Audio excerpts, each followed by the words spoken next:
Let us proceed to the Amontillado. Be it so, I said, replacing the tool beneath the cloak, and again offering him my arm. He leaned upon it heavily. We continued our route in search of the Amontillado. We passed through a range of low arches, descended, passed on, and descending again, arrived at a deep crypt, in which the foulness of the air caused our flambeau rather to glow than flame. At the most remote end of the crypt there appeared another, less spacious. Its walls had been lined with human remains, piled to the vault overhead, in the fashion of the great catacombs of Paris.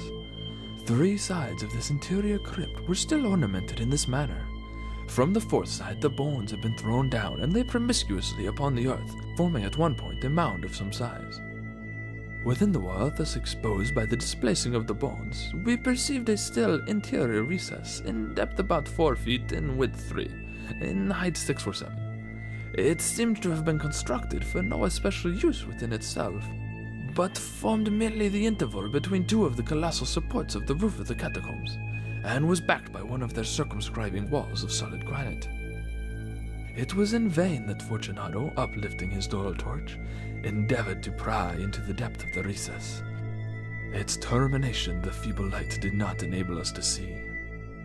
"Proceed," I said. "Herein is the Amontillado.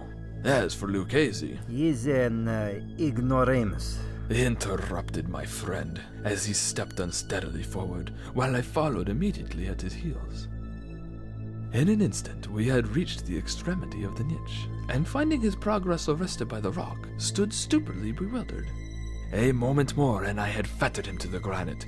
In its surface were 2 iron staples, distant from each other about 2 feet horizontally. From one of these depended a short chain, from the other a padlock. Throwing the links about his waist, it was but the work of a few seconds to secure it. He was too much astounded to resist. Withdrawing the key, I stepped back from the recess. "Pass your hand over the wall," I said. "You cannot help feeling the nitre. Indeed, it is very damp. Once more, let me implore you to return. No? Then I must positively leave you. But I must first render you all the little attentions in my power." "The Amontillado!" ejaculated my friend, not yet recovered from his astonishment. "True," I replied. "The Amontillado." As I said these words, I busied myself among the pile of bones of which I have before spoken. Throwing them aside, I soon uncovered a quantity of building stone and mortar. With these materials and with the aid of my trowel, I began vigorously to wall up the entrance of the niche. I had scarcely laid the first tier of the masonry when I discovered that the intoxication of Fortunato had in a great measure worn off. The earliest indication I had of this was a low, moaning cry from the depth of the recess. It was not the cry of a drunken man. There was then a long and obstinate silence. I laid the 2nd tier, and the 3rd, and the 4th, and then I heard the furious vibrations of the chain. The noise lasted for several minutes, during which, that I might hearken to it with the more satisfaction, I ceased my labors and sat down upon the bones. When at last the clanking subsided, I resumed the trowel, and finished without interruption the 5th, the 6th, and the 7th tiers. The wall was now nearly upon a level with my breast. I again paused, and holding the flambeau over the masonwork, threw a few feeble rays upon the figure within.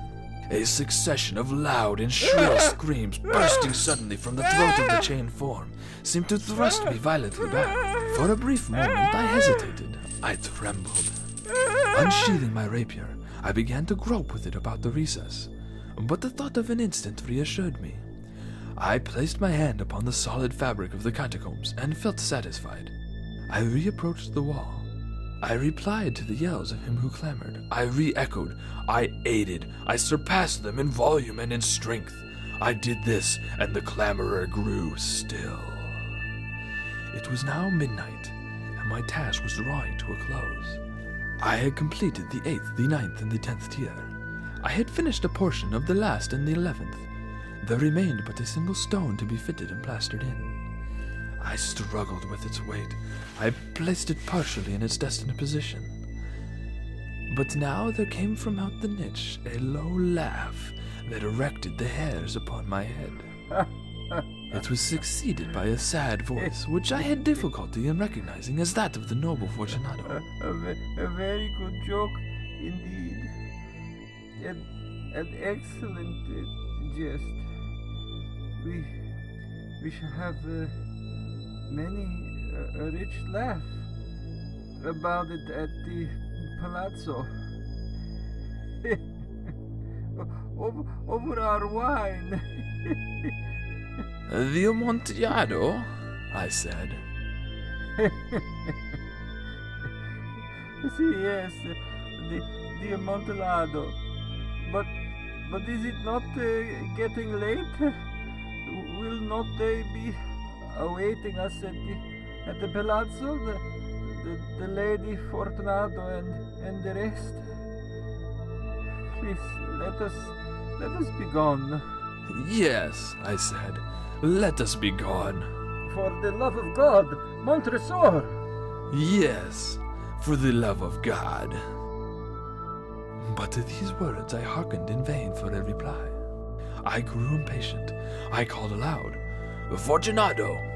No answer. I called again, Fortunato! No answer still. I thrust a torch through the remaining aperture and let it fall within. There came forth in reply only a jingling of the bells.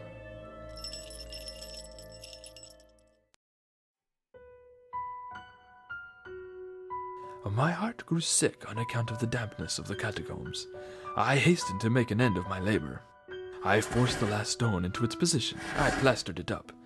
Against the new masonry, I re-erected the old rampart of bones. For the half of a century, no mortal has disturbed them.